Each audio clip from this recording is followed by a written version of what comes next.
হরে কৃষ্ণ, রাধে রাধে। আশা করি ভগবানের অশেষ কৃপাতে সকল ভক্তগণ ভালোই আছেন।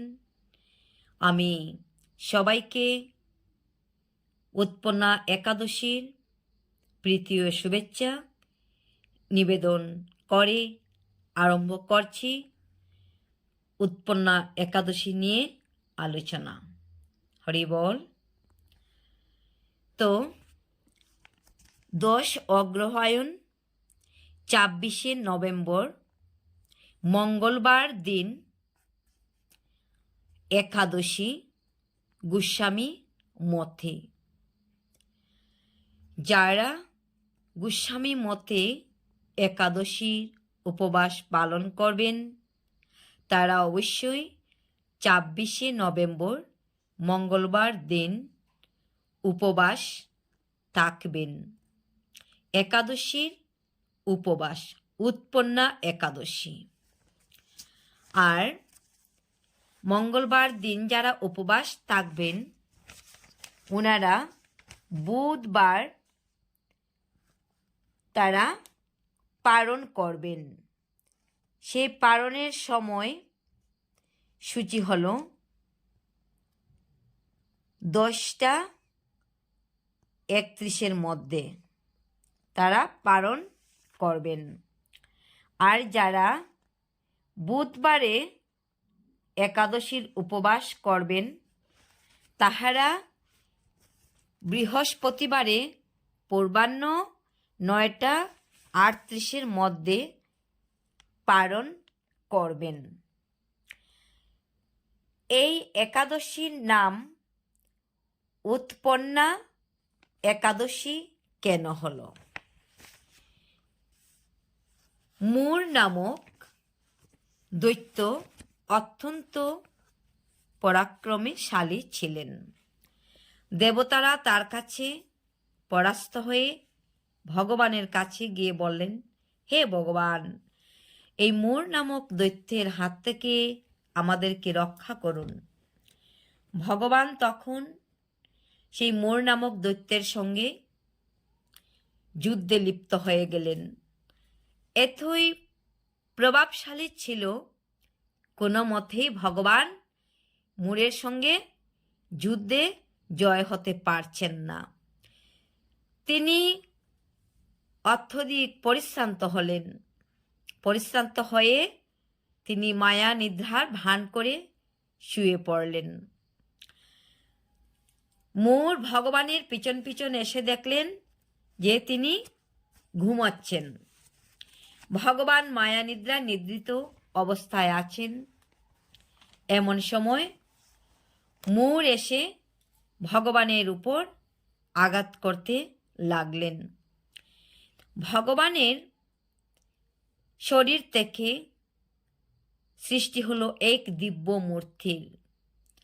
ভগবানের শক্তি থেকে সৃষ্টি হয়েছেন, সৃষ্টি হয়ে মূরের সঙ্গে যুদ্ধে ঝাঁপিয়ে পড়লেন। তো মূরের সঙ্গে যুদ্ধ করতে করতে সে মূর নামক দত্তকে বিনাশ করে ফেললেন। ভগবান জেগে দেখলেন এক অপূর্ব দেহধারী, অপূর্ব সুন্দর এক রমণীকে। তখন বললেন যে তুমি কে? ভগবানকে প্রণতি নিবেদন করে বললেন, হে প্রভু, আমি তোমার শরীর থেকে উৎপন্ন হয়েছি। তখন বললেন, এই দত্তকে কে বধ করেছে? বললেন কি যে আমি এই দত্তকে বধ করেছি। ভগবান বলেন, অপূর্ব অপূর্ব, আমি যার সঙ্গে যুদ্ধে পারিনি তাকে তুমি নিহত করেছ। তুমি আমার দেহ থেকে উৎপন্ন হয়েছ, তাই আমি আজ তোমার নাম দিলাম, তোমার নাম উৎপন্না একাদশী। এই উৎপন্না একাদশী সম্পর্কে নারদ বলিয়াছেন, দ্বাদশীর ত্রয়োদশীতে এক এক দণ্ড দৃষ্ট হইলে পরদিন দ্বাদশীতে উপবাস করাই গৃহীর কর্তব্য। পূর্ব একাদশী পরিত্যাজ্য। অনন্তর উৎপন্না একাদশী বেদ কথিত হইতেছে। নারদ বলিয়াছেন, সম্পূর্ণা একাদশী অরুণোদয় হইতে আরম্ভ করিয়া পুনর্বার প্রাতকালে তাকিলে দ্বাদশীতেই ব্রত করা কর্তব্য। এই ব্রত পৌত্রবর্ধক। পদ্মপুরাণে লিখিত আছে, ত্রয়োদশী সমন্বিতা হোক বা না হোক, দ্বাদশী মিশ্রিতা একাদশী সর্বব্রতে গ্রাহ্য। আরও লিখিত আছে, যাবতীয় ব্রতেই দ্বাদশী সঙ্গতা একাদশী গ্রহণ করা মানবগণের কর্তব্য। ত্রয়োদশীর প্রভাতে দ্বাদশী তাকিলে অথবা না তাকিলেও উৎপন্না নিত্যত্ব আছে, উৎপন্না একাদশী আছে। স্কন্দ পুরাণে লিখিত আছে, সম্পূর্ণা একাদশী পুনর্বার প্রভাতে তাকিলে পরদিন যদি ব্রত করা যায় তবে শত যজ্ঞানুষ্ঠান জন্য ফল প্রাপ্ত হইয়া থাকে। উক্ত ব্রতে ত্রয়োদশীতে পারণ বিধেয়। আরও লিখিত আছে, কোনোদিন কলামাত্র একাদশী তাকিলে এবং তৎপর দিন দ্বাদশী না তাকিলে দ্বাদশীতে উপবাস করিয়া ত্রয়োদশীতে পারণ শত যজ্ঞানুষ্ঠান জনিত পুণ্যস্বরূপ জানিবে। কূর্মপুরাণে লিখিত আছে, একাদশীর এক কলামাত্র দ্বাদশীতে তাকিলেও এবং ত্রয়োদশীতে দ্বাদশী না তাকিলে সেই উন্মিলনী বা উৎপন্না দ্বাদশী ব্রত শত যজ্ঞ ফল প্রদান করে। উক্ত ব্রতে ত্রয়োদশীতে পালন কর্তব্য। ভবিষ্যৎ পুরাণে লিখিত আছে, একাদশীর এক কলামাত্র দ্বাদশীতে দৃষ্ট হইলে এবং ত্রয়োদশী বৃদ্ধি প্রাপ্ত না হইলে দ্বাদশী তিথিতে উপবাসী পুত্রবান গৃহীর কর্তব্য। পদ্মপুরাণে আরও লিখিত আছে যে, দ্বাদশী একাদশীর এক কলা সমন্বিতা, তাহাতে উপবাস করিলে অশ্বমেধাদি অনেক অনেক যজ্ঞ সাধনে আর কি প্রয়োজন। শ্রীহরি কি একাদশী কি দ্বাদশী উভয়ই অধিষ্ঠিত। এক নিশি মাত্র উপবাস ফলেই ব্রহ্মহত্যা পাপ বিদূরিত হয়।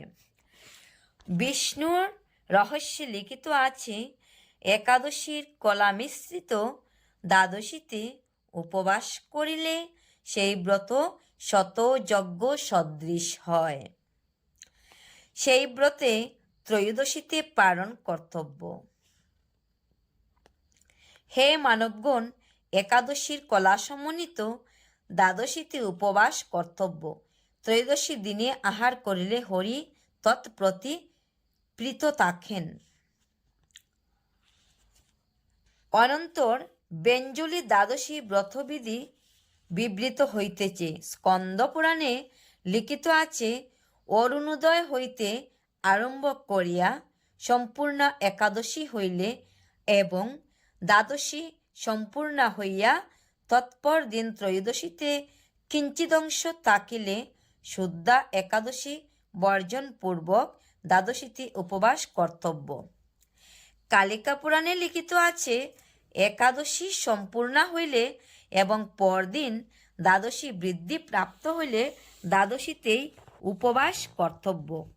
এই ব্রতে তিথিবৃদ্ধি প্রশস্ত।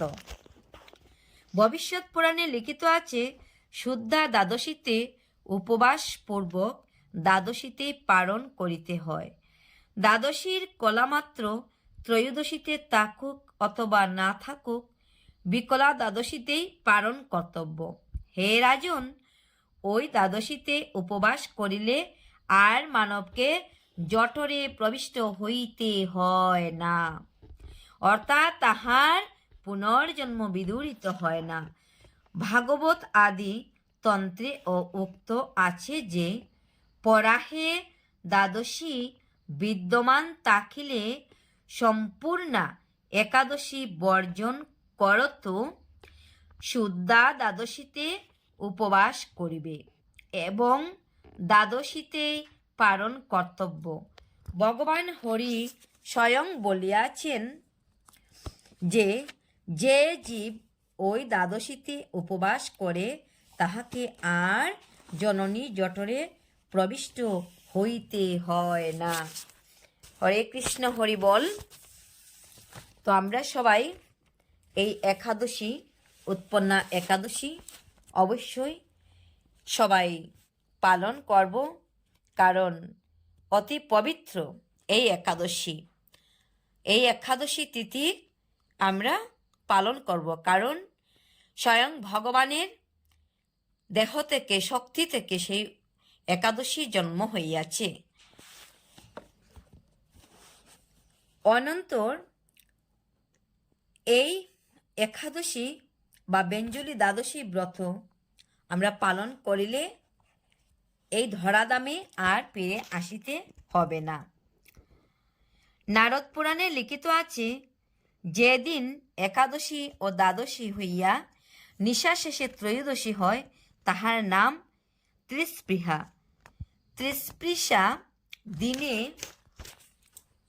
ব্রত করিলে ব্রহ্মহত্যা পাতকের বিমোচন হয়।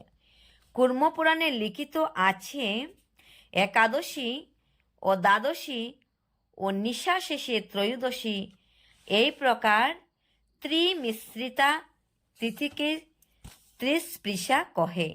এই তিথি সর্বপাপ নাশিনী। ইহাতে উপবাস করিলে নিখিল পাপ বিদূরিত হয়।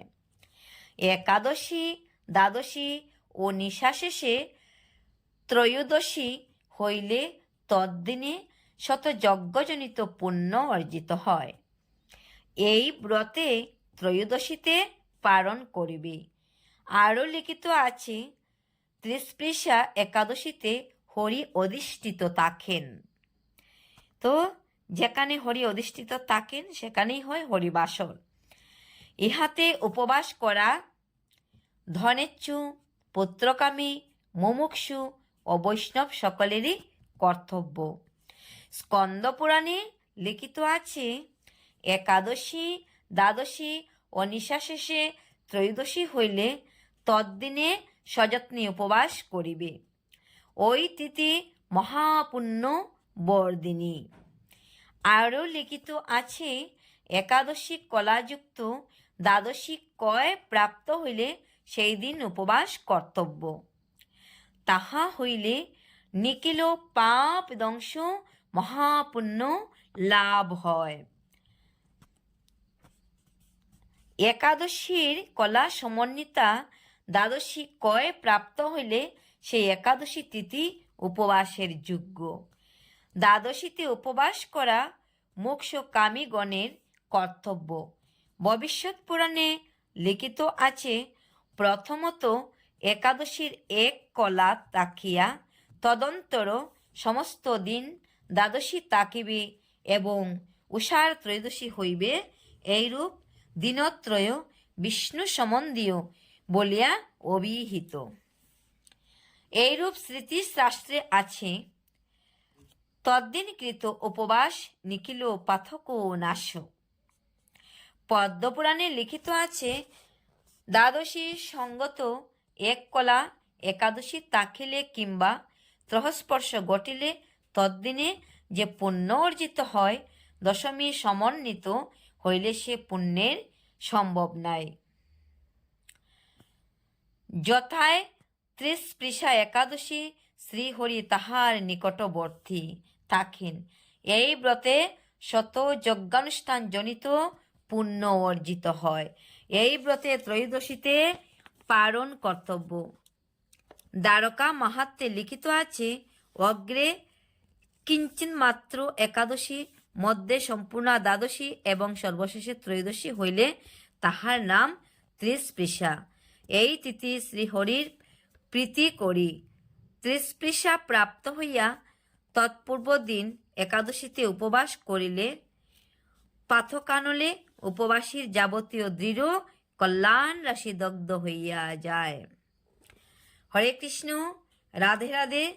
তো আমরা সবাই এই উৎপন্না একাদশী পালন করব।